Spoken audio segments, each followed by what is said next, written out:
The Messiah said, "When you come to know yourselves, then you will become known, and you will realize that it is you who are the sons of the living Father. But if you will not know yourselves, you dwell in poverty, and it is you who are that poverty."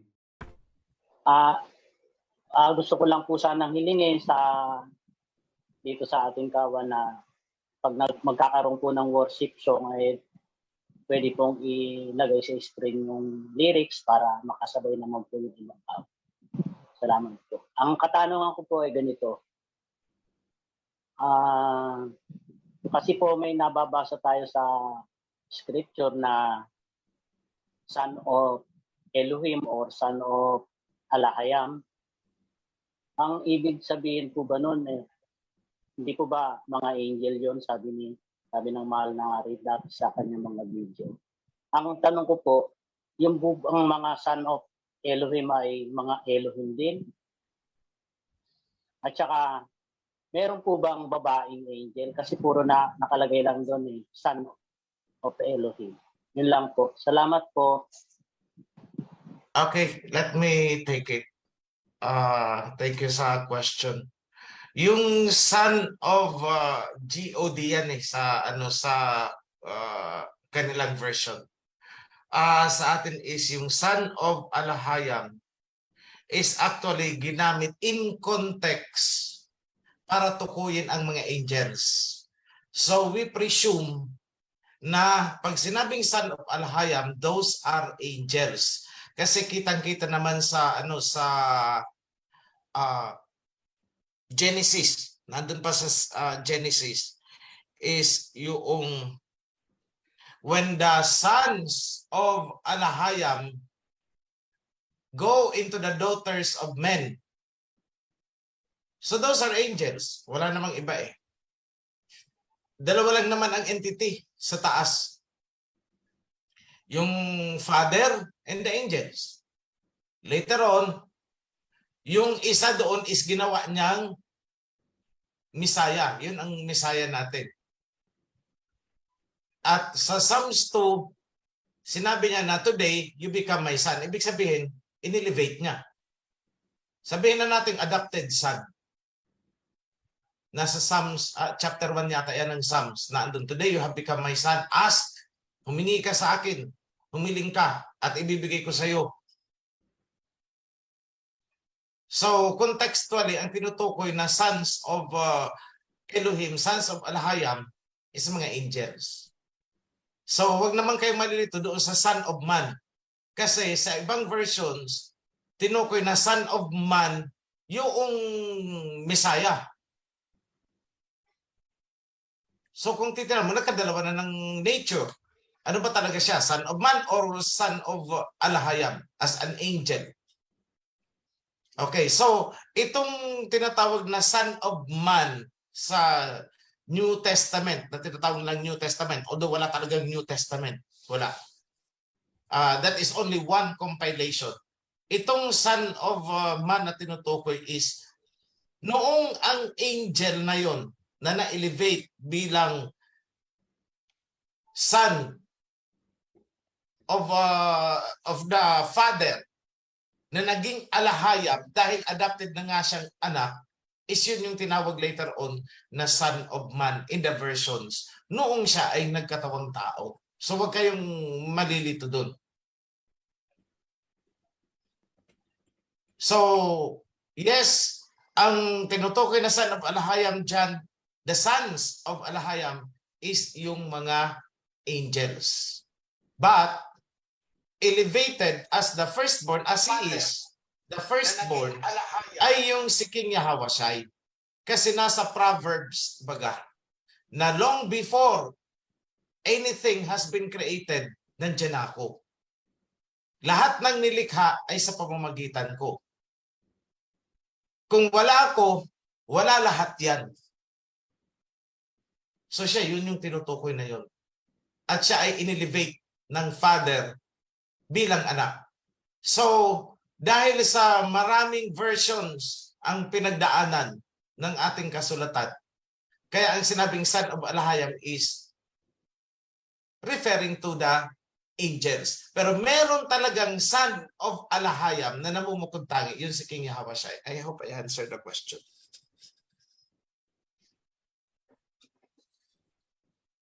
Salamat po, aming kamahalan, sa iyong malinaw na kasagutan po.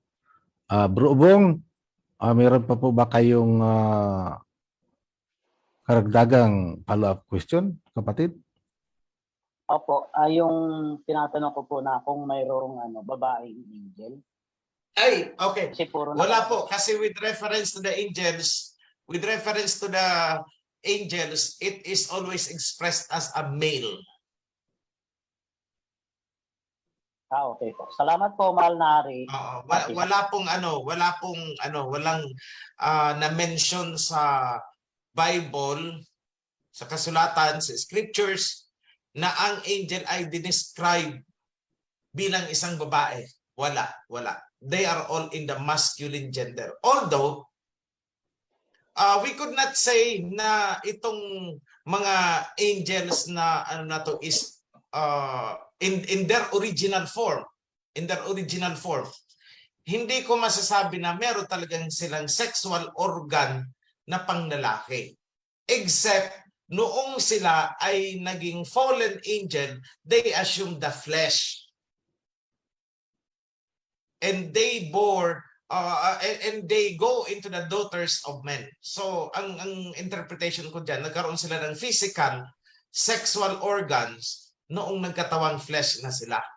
But as on their original form, I don't think so.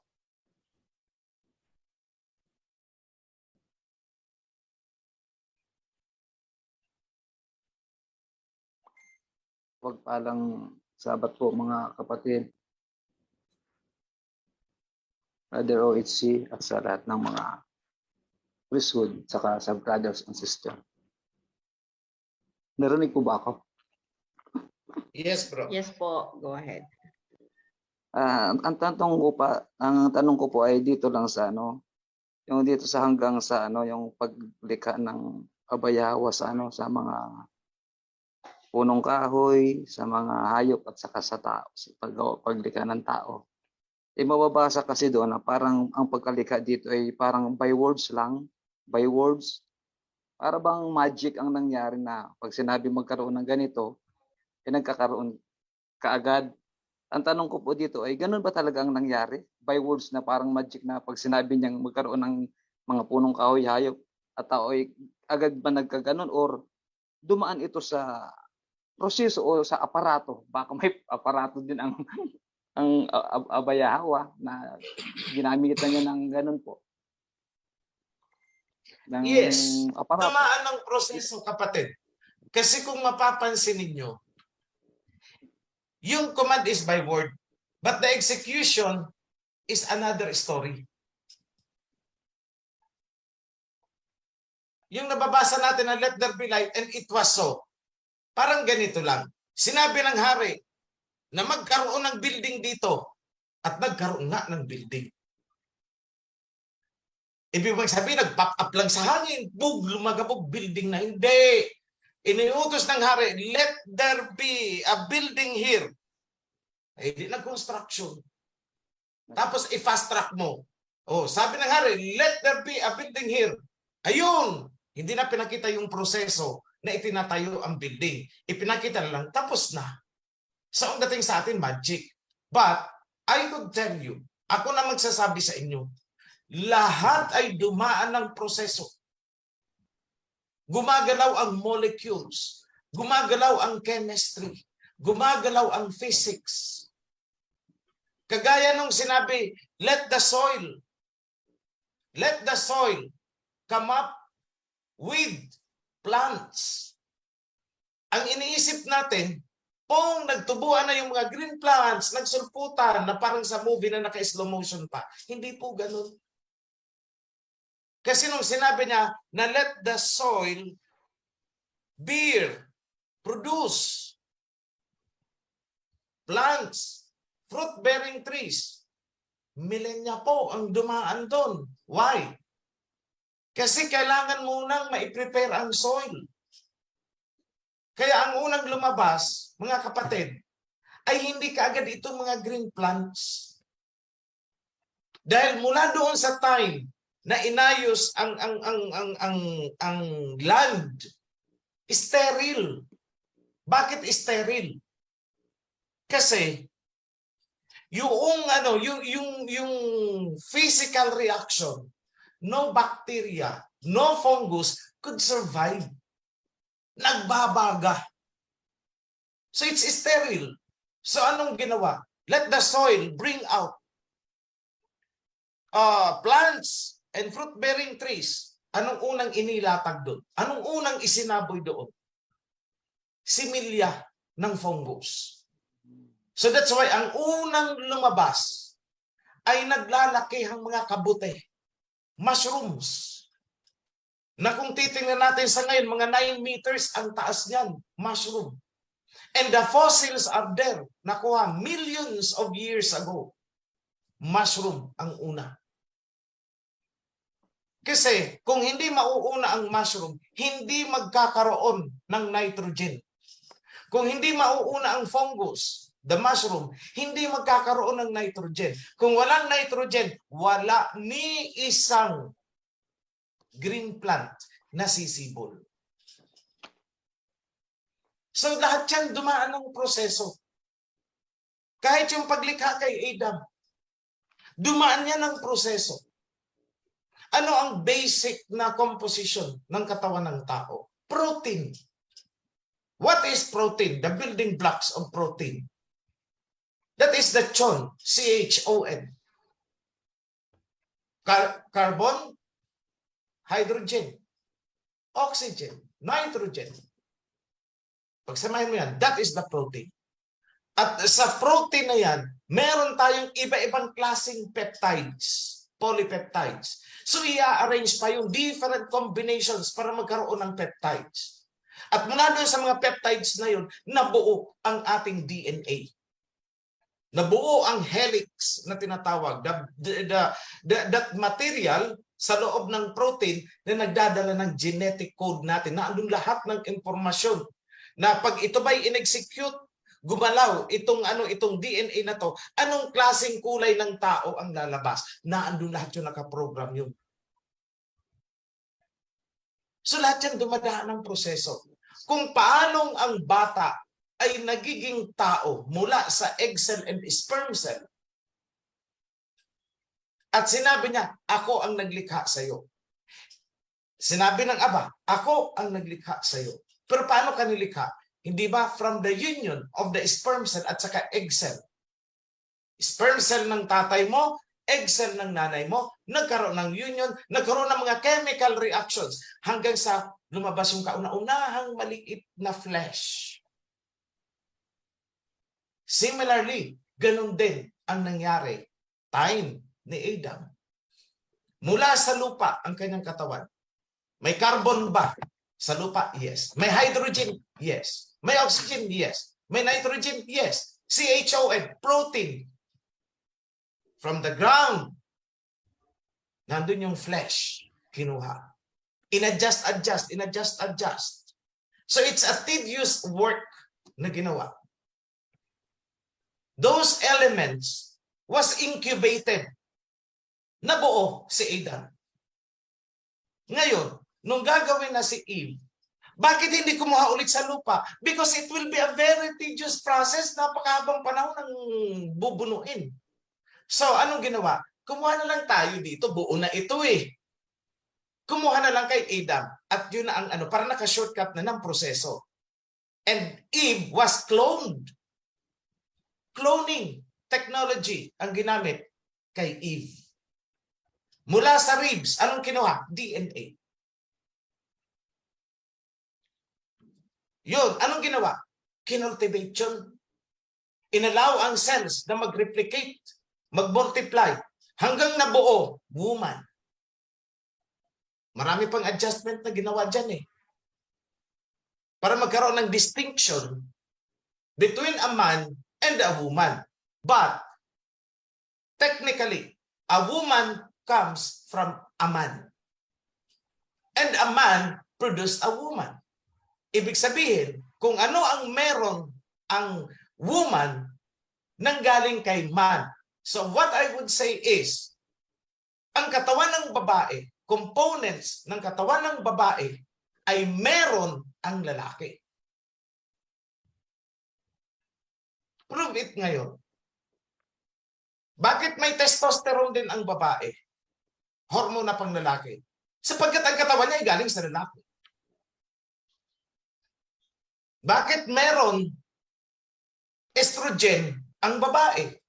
Sapagkat ang lalaki ay meron ding estrogen. Kaya lang, binaliktad yun pagdating sa babae. Pinataas ang estrogen. Pinababa ang testosterone. That's why nagkakaroon ng difference in the structure at itsura, appearance ng katawan ng babae at saka lalaki. So everything dumaan sa proseso. But that process along the way, nagkaroon ng alteration. Bakit? Because sumingit na ang DNA ng serpent. Sumingit na ang DNA ng Nephilim, which is incompatible. Magre-resulta sa mga genetic disorders. Iba ang itsura. Depende sa varying degrees kung gaano kakurap ang inabot. So actually, ang pagiging puti, the way we know it, kagaya nitong mga kanok-kanok, that is actually a form of an anomaly. Anomaly yan. Kasi nung ginawa ang tao, we were designed to be naked. Adam was naked. Walang damit. Ginawa sila na walang damit. Correct?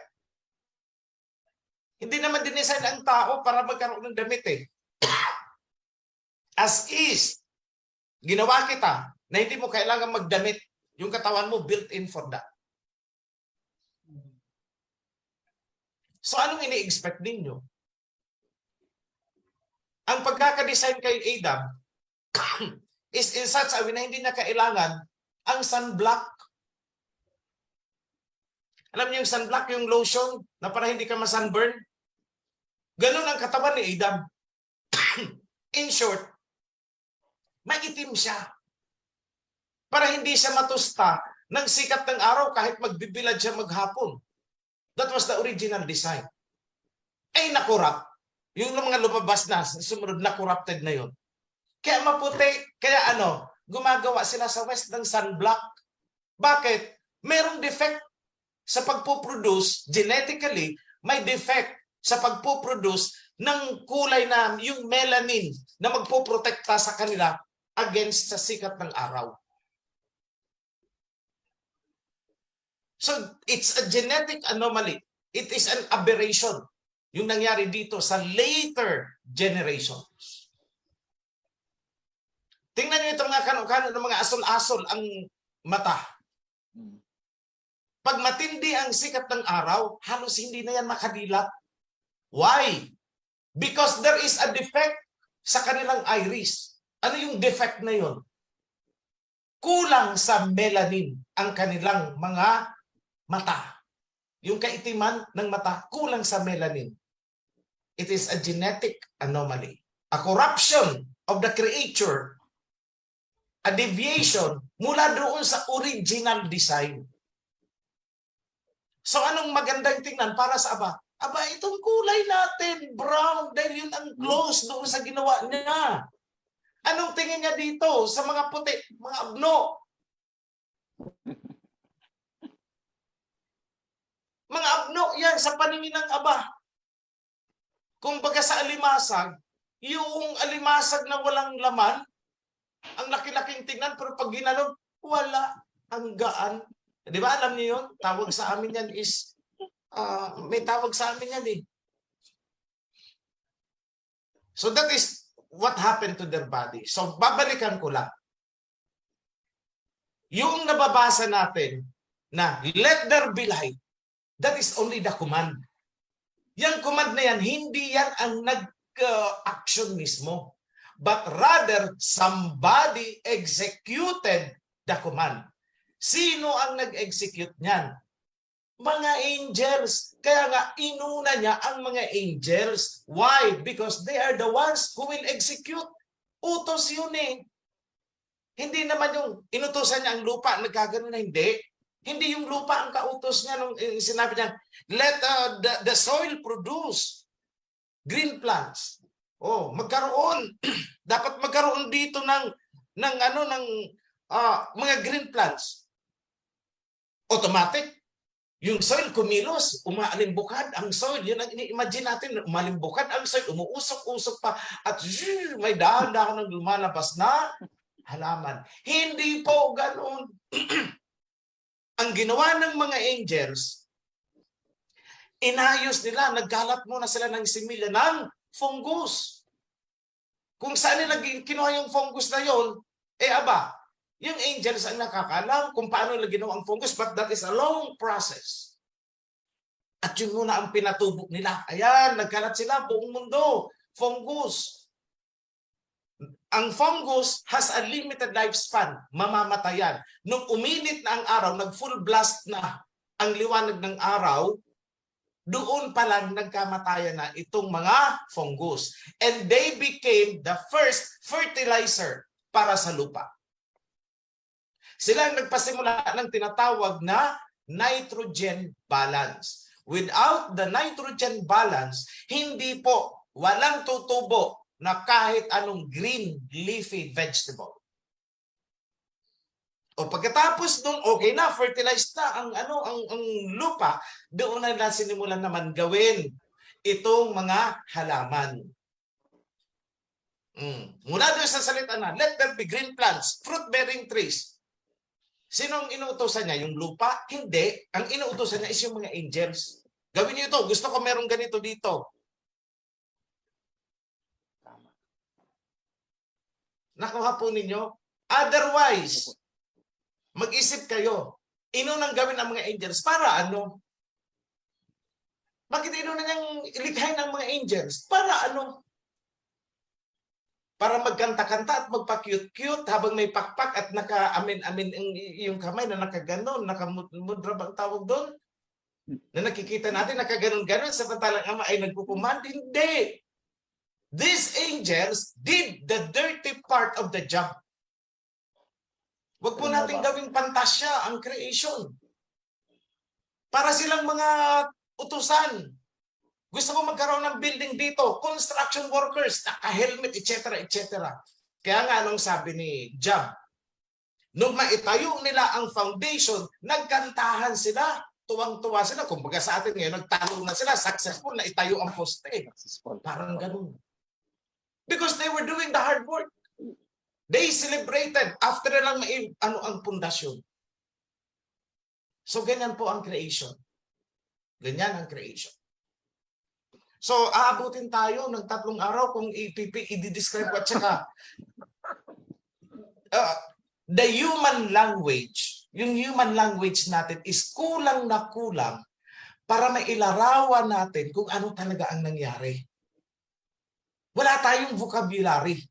In the human existence, walang vocabulary para ma-describe natin paano ba nangyari.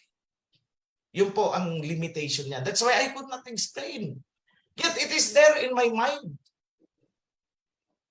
Kaya lang, walang words. Kumbaga, there is no enough word to describe that phenomenon. Wala. Any language, wala. Kaya nung ginawa ng Aba, shortcut, let there be light. Hindi na i-describe po kung paano nagkaroon ng light na sinasabi. Because the language itself cannot describe it. No words can describe it. So yun lang mga kapatid. I hope I answered the question. Mapagpalang araw po sa lahat at blessed Sabbath po sa Mahal na Hari, sa lahat ng kapatid. Tanong ko lang po, Mahal na Hari, kung may kaugnayan po ba ang mga angel sa sinasabing alien ngayon? Yan lang po. Extraterrestrial sinasabi nila.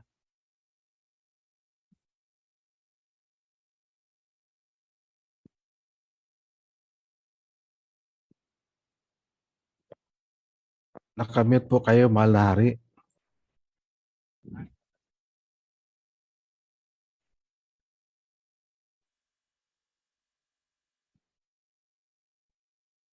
Okay, sorry. Ganito yon. May kinalaman ba ang mga alien, mga UFO, di ba? Yan ang iniisip ninyo, no? Pero ito, di ba may nasusulat sa Bible na nagdigmaan? Nagkaroon ng digmaan sa kalawakan. Have you think about that? Anong klaseng digmaan sa kalangitan yan? Anong digmaan sa, sa universe? What happened? Meron ba talagang UFO?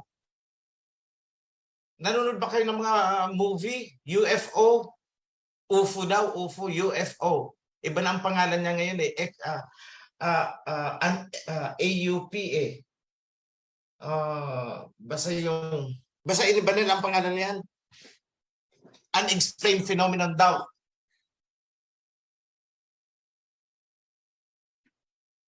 Alam nyo, ang sasagot sa inyo si Prophet Ezekiel.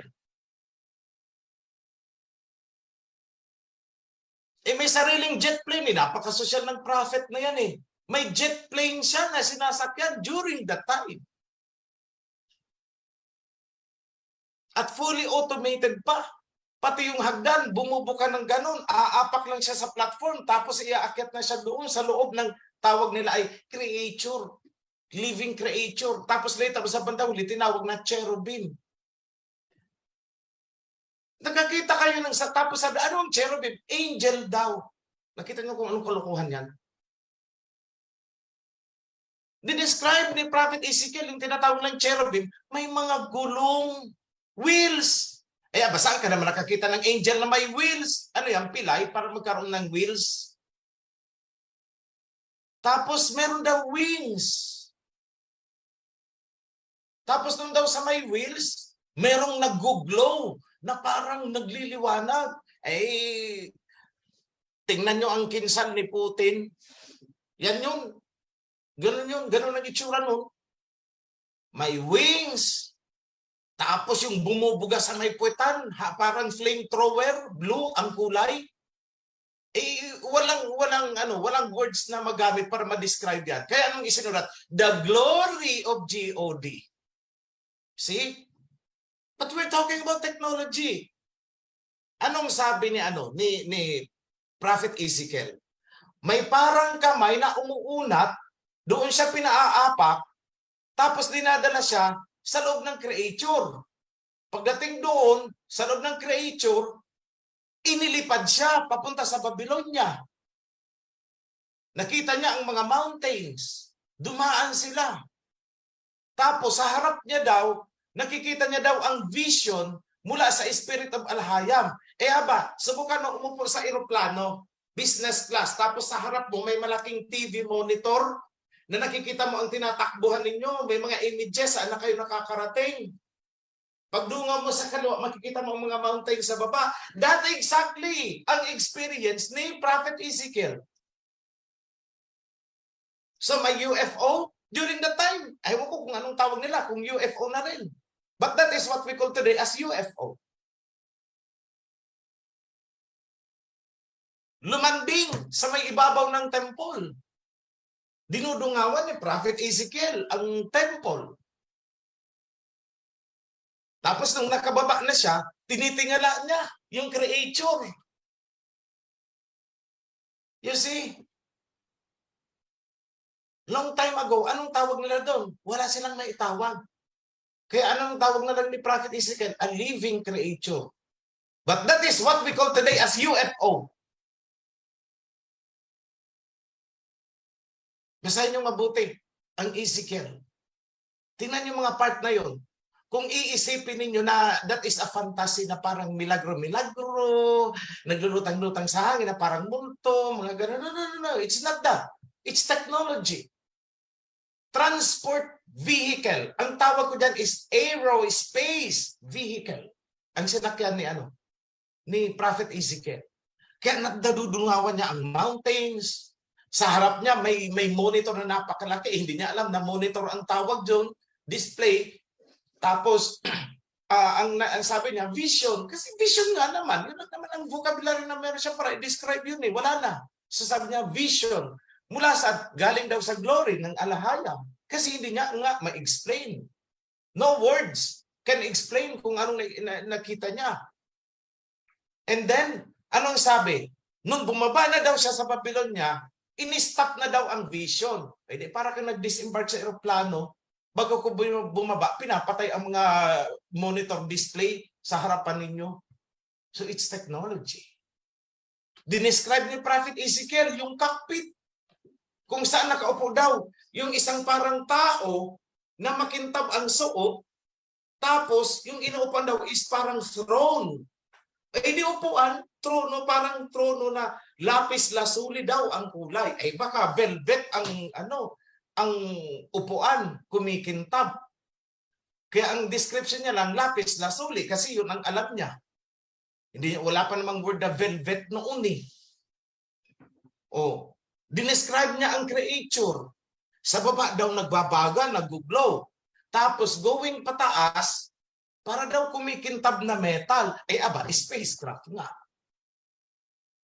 See? So ngayon, ang tanong niyo sa akin, ang angel ba, yan yung mga tinatawag na alien? Ano sa tingin niyo? Yung sasakyan ba nila, yung ba ang tinatawag na UFO?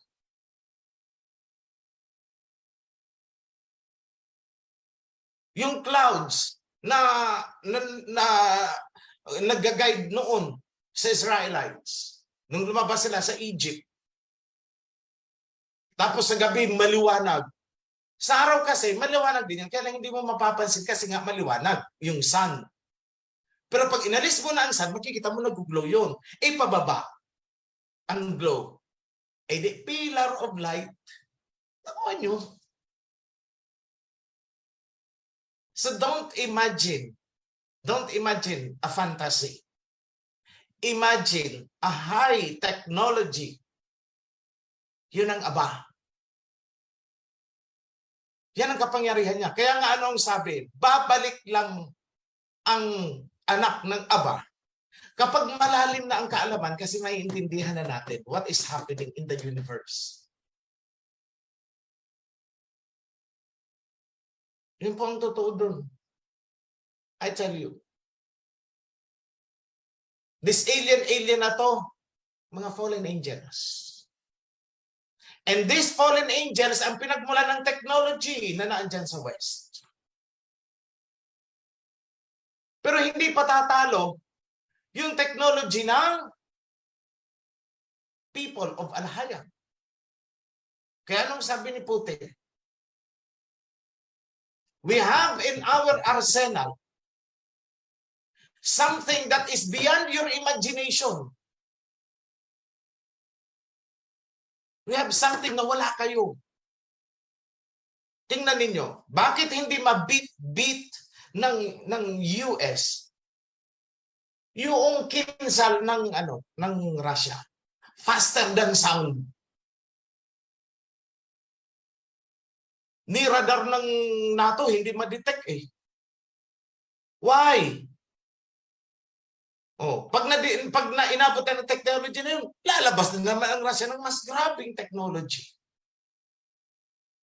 Eh kahit yung satellite yung satellite dyan sa taas, kaya pasabugin ng Russia using a laser beam. O laser ha? Eh kung ang tao may laser, ang Aba wala, espada na pinukpok. Yun ang ini-imagine ninyo? Kasi sword. No. Light, ang sabi is a flashing sword. Ang sabi, flashing sword. Eh saan naman kayo nakikita ng flashing metal? O kumikinta pag tinamaan ng liwanag. Pero ang ibig sabihin, naglalagablab.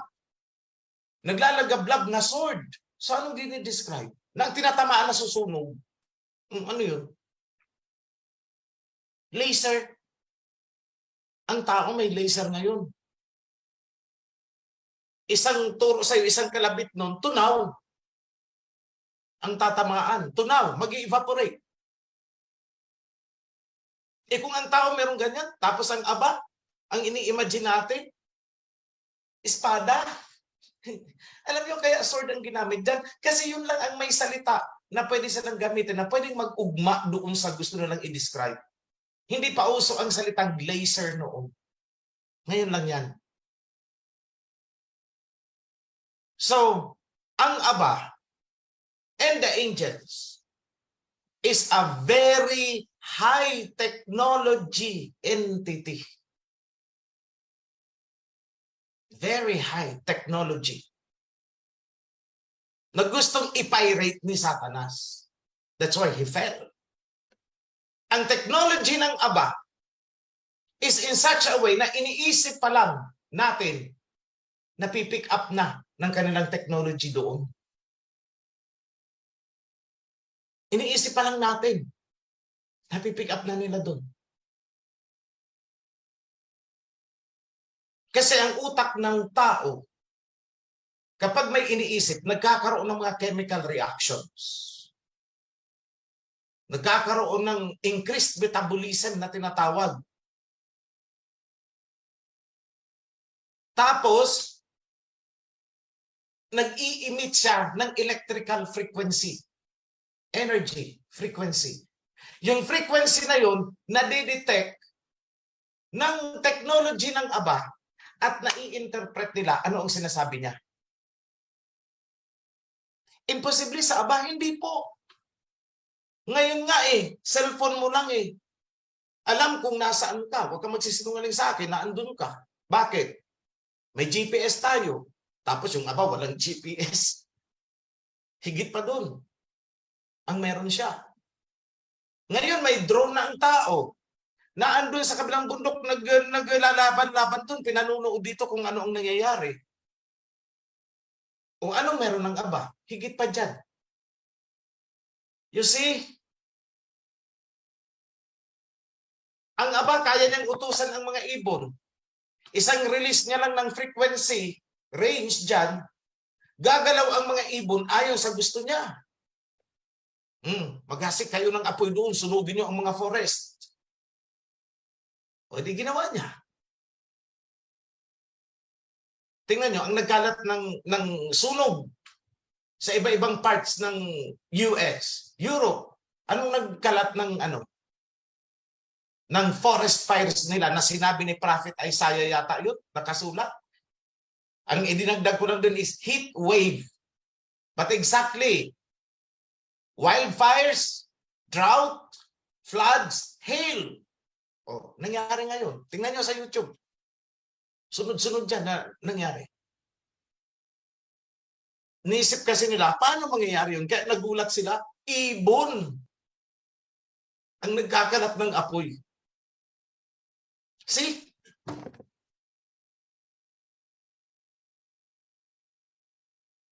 So wag niyo na pong iniisip na ano tayo, na alam mo yung fantasya. Don't look at aba as a fantasy.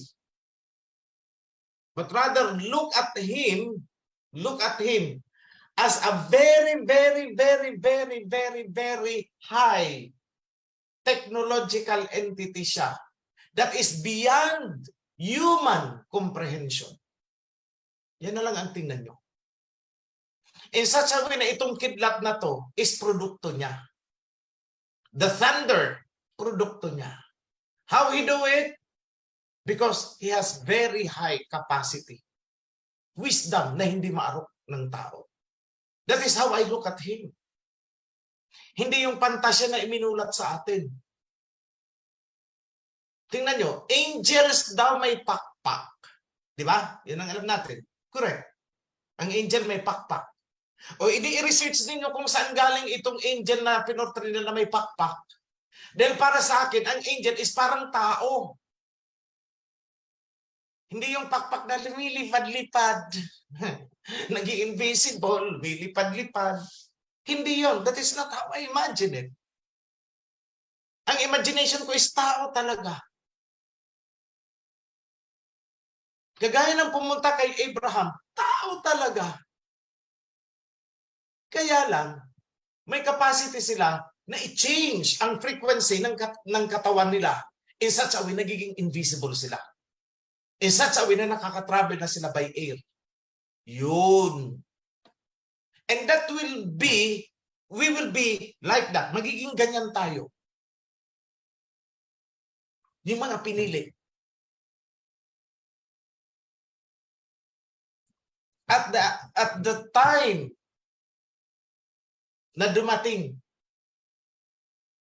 ang King Yahweh at matransform na tayo doon sa level na yon na dapat sana yun ang tinaha ni Adam and Eve. That is after we have eaten the fruit from the tree of life. Walang kapangyarihan ang death. Why? Ang kapangyarihan kasi ng death sa physical flesh. Pansinin nyo. Ang kapangyarihan ng kamatayan ng death is sa physical flesh. Hindi na nga tayong physical flesh at the time. Yung sinasabi dyan, na bibigyan kayo ng incorruptible flesh during the 1,000 years is transition po yan. That is a transition. Pero hindi pa yan yung ultimate status natin. We will upgrade a higher level. Nakuha ninyo, mga kapatid? Hindi na muna ako mag-ano kasi lalo kayong magugulo. And the more you become curious, the more na parang gusto nyong arukin na hindi nyo, hindi nyo mahukay. The more na pwede kayong maligaw. So sa akin, mga kapatid, kung ano yung knowledge na ibinigay ko sa inyo, yun na lang unang panghawakan ninyo. What is important is, yung basic knowledge na ibinigay ko sa inyo, is para lang matupad ninyo ang minimum requirements ng covenant. Hanggang dun lang. Beyond that, huwag mo nang pangarapin. Dahil baka mamaya, makita ko ang iba sa inyo, baliw na. No, don't go. Don't go into that. Oo, ako magsasabi sa inyo. Kaya tinigilan ko ang deep time noon eh. Sinimulan ko na sana ang deep time. Meron nang nagkakaganon-ganon, nagtitake na ng antipsychotic kasi nasiraan. Pilit kasing inarok. Kumbaga gusto niyang i-cross yung border na sinabi ko hanggang dito lang. Hanggang dito lang. So mga kapatid, ganun ano ko sa inyo. Kasi uulitin ko. I have so much information to tell you. More than what you can bear. Sinabi ko na yan sa mga video ko pa noon na marami akong gustong sabihin pero hindi kakayanin ng pag-iisip ng tao. Mababaliw kayo. Don't go. Don't cross. Yun lang muna. Hanggang doon lang muna. One piece at a time. Darating din yan. At the right time. Sa tamang panahon. Okay. Thank you sa question.